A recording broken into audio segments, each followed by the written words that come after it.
ndagomba ndababwire. Acha niwaambie. Burya maranata. Maranata. Maranata. Maranata. Yesu araje. Yesu anakuja. Yesu araje. Yesu anakuja.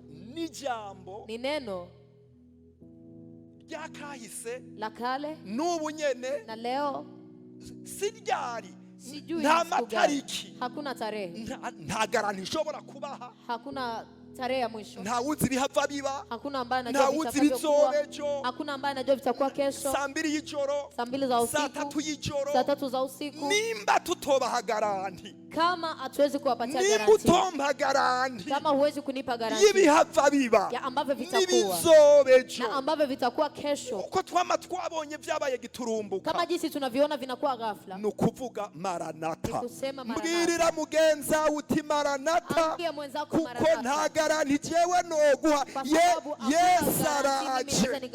Nta mwanya w'ugufina. Hakuna muda wa kutanika. Urukundo rwa Kristo Yesu. Upendo wa Kristo Yesu. Ruvuga ngo hivi. Mwame mugavye. Muweni makini. Kuko mutazi umunsi. Maana hamjui siku ama saa. Canke isaha. Ndugu. Aha hantu ni heza. Ha mahali ni pazuri. Kwa nyumbani mwa Bwana ndipo neno la kweli.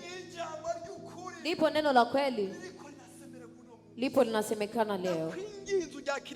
Nikusi ulipokea kwa hii magharibi. Ikikutatiza, chukua lile lingine kama Paulo. Mimi nina matatizo.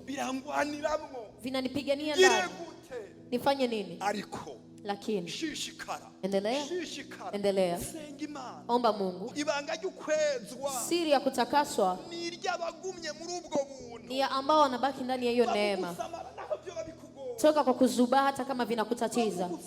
Toka ndani ya kuzubaa. Omba Mungu jifiche.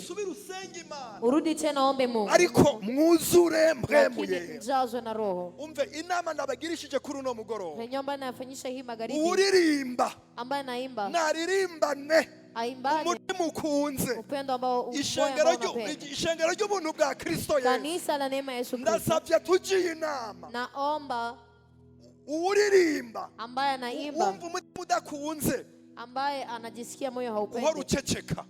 Nyamanza. Ubanze usenge. Uombe. Ucanira umwoto umucanwa. Na uchochee moto. Wumvise umucanwa wuzuye. Ukisikia moto umejaa. Utazira Imana. Usifu Mungu. Mu bushobozi. Kwa uwezo. Ubasha. Na mamlaka. N'umutima ukunze. Na moyo unaovipenda. Uzumva. Unavisikia. Ubudasa. Ambapo kuna utofauti. Ndabivugiye iki? Navisemea nini? Kuzura mpwemu yera. Kwa kujawa Roho Mtakatifu. Bituma wumva kanovera kuzura mpwemu yera. Kujawa Roho Mtakatifu. Acasubirira bya bindi bineza neza byose by'ibinyoma. Anatoa vile vizuri vyote vya uongo.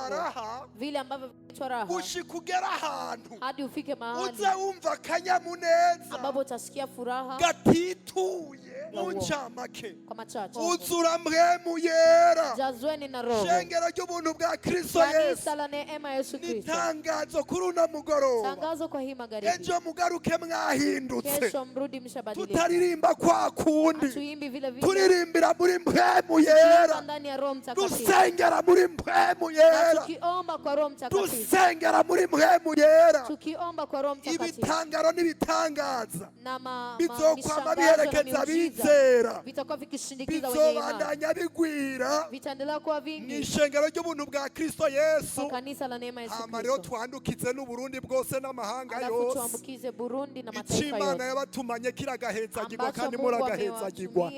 Kibarikiwe.